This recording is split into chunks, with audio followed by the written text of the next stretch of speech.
Bismillahirrahmanirrahim. Allahumma salli ala Muhammad wa ala ali Muhammad kama sallaita ala Ibrahim wa ala ali Ibrahim wa barik ala Muhammad wa ala ali Muhammad kama barakta ala Ibrahim wa ala ali Ibrahim. Assalamualaikum warahmatullahi wabarakatuh. Welcome back to another episode of Daily Quran Reminder. I hope you and your family are safe and healthy. I also pray to Allah subhanahu wa ta'ala for His protection and His forgiveness, and may all of our deeds are accepted in this holy month of Ramadan. My name is Khalif. I am second year undergraduate student in University College London, and today I am going to share with you my reflection upon the 12 juz in the Quran. And this juz 12 comprises of the last part of Surah Hud and the beginning of Surah Yusuf, and I am going to focus on the latter in this short video. One thing that is special about Surah Yusuf is that this is the only surah where Allah explained the story of one individual only in a chronological order, which shows how important it is for us to understand the story of Yusuf. So I'm gonna start this session with a scenario. Challenges and struggles are part of our lives. No one has ever walked on the face of this earth without any problem at all. And these challenges come in varying degrees. Some might be a lighter or relatively easier ones, whilst the others might be a harder or much more difficult one. And this requires a lot of energy, efforts, and emotions to cope with. And sometimes these difficulties lead us to question whether Allah is actually overseeing all of our actions. You know, you are praying for His guidance, you are performing salah and all of these things, but then all of these hardships still happens to you. You know, you start to question Allah, whether He actually dares, whether He actually listens to us, whether, like, how can Allah, who is the most merciful, let us suffer from all of these things, you know?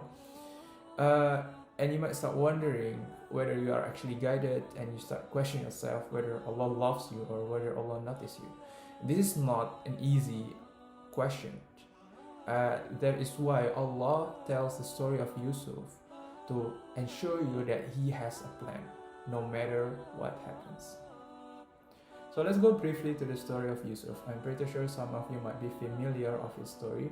So he was the son of Yaqub alayhi salam. He has several brothers, and they hated Yusuf because they were jealous. So they decided to push him down the well one day, and long story short, a caravan passed by and found Yusuf inside, and then after that, the caravan sold Yusuf in the market as a child slave for a very low price. And then he became a servant of one of the Aziz in Egypt at that time. He was also being accused of something that he did not commit. He was being accused of zina, and he still went to prison for it. So these are all the hardships and difficulties that he went through. And we all know that Yusuf alayhi salam is the prophet, and certainly Allah loves him. But why did Allah let all of these things happen to His beloved servant? So let's go back to the surah. So Allah mentioned one of His names in the surah, which is Ghalib. In ayah 21, Allah mentioned that Wallahu ghalibun ala amrihi walakinna aktharan nasi la ya'lamun, which means that He overpowers and He dominates over things. He has control and power to change things around. Whatever the situation is, He is always dominant. And another quality that Allah also mentioned about Him in this surah is Latiful lima yasha. This is mentioned in ayah 100. Allah mentioned Inna Rabbi Latiful lima yasha, which means that Allah is subtle. So Ghalib means powerful, but the way Allah deals with things and dominates situation is almost invisible and unthinkable.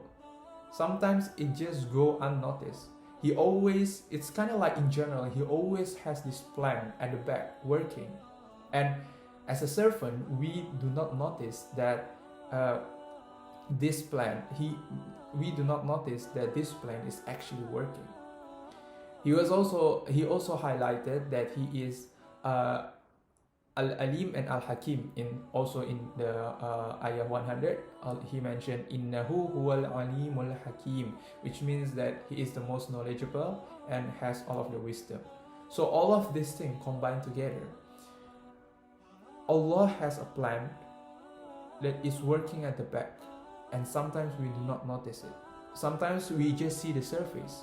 We do not see that deeper. Allah actually have a greater and a bigger and better plan for all of us, and it might involve you going through some of the hardships. Going back to the story of Yusuf, after all of these trials and tribulation, Yusuf remained strong in his faith. He remained steadfast and he remained patient, and he remained optimistic about the future because he knew all of these qualities of Allah, and he knew that Allah has a better plan for him. And the story turned 180 degrees when he went to prison, and Allah gave him the miracle and the ability to translate dreams. Started off with translating the dreams of 2 other prisoners. Yusuf later being asked by the king to translate his bizarre dream. And Yusuf correctly predicts that there will be years of good harvest followed by years of bad harvest, so that the government could prepare for those situations.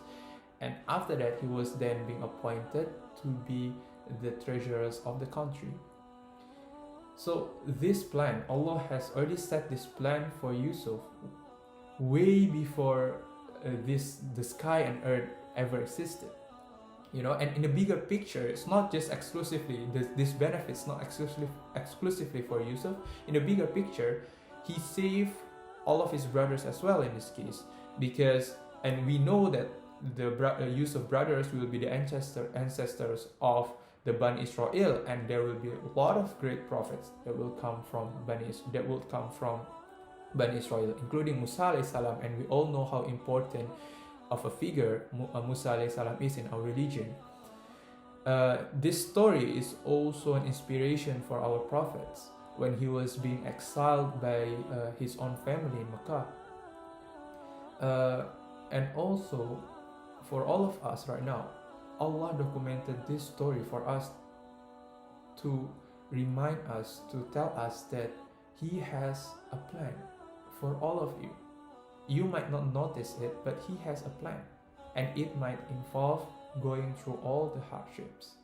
To conclude, there are 2 lessons that I want you to take from this short video. First of all, I want you to know that Allah is the most powerful, and He dominates the whole situations that you are going through. His plan is always work in the background, but it is so subtle that you do not notice them. Be strong if you are facing tough challenges. Be patient and always ask for Allah's protection and forgiveness. One day, there will come a time when everything starts to unfold, just like the story of Yusuf. There will be times when you look back and you will be satisfied with the positions that you are in right now, even after the hardships and difficulties that you went through.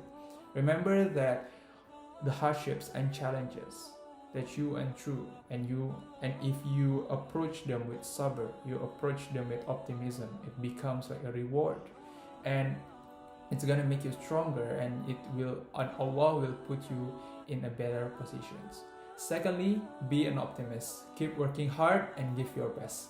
Have a plan in mind, but be flexible about your approach. Along the journey, something unexpected might occur, but you need to realize that Allah has a bigger and better plan for you. Alhamdulillah, that is a little bit about Surah Yusuf from me. If you want to learn more or deeper about this surah, I recommend you watching Noman Ali Khan's tafsir about it. I think it is pretty interesting, or other scholars. But may Allah bless all of us. Wallahu alam. Subhanakallahumma wa bihamdika asyhadu an la ilaha illa anta astaghfiruka wa atubu ilaik. Assalamualaikum warahmatullahi wabarakatuh.